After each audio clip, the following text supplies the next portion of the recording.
Unë mendoj që ai është fetar. Është fetar. Po jo siç e njohim ne fen, pra nuk është monoteist.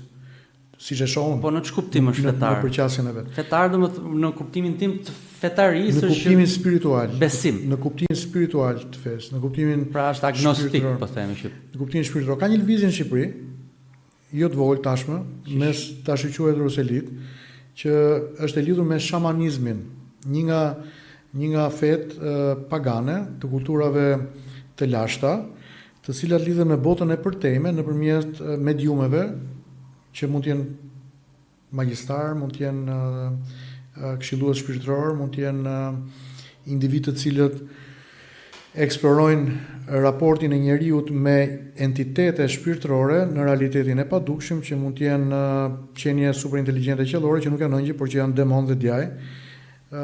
Mund të jenë pjesë të ceremonive spirituale të kësaj natyre të niveli.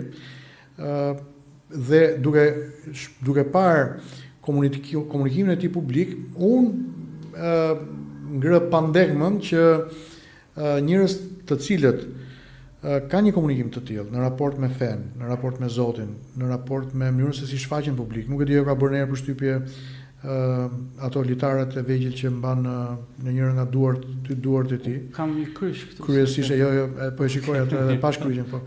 Kryesisht me ngjyrë të kuqe. I kam analizuar me kujdes. Pra këto janë të shamanizmit. I kam analizuar një moment me kujdes.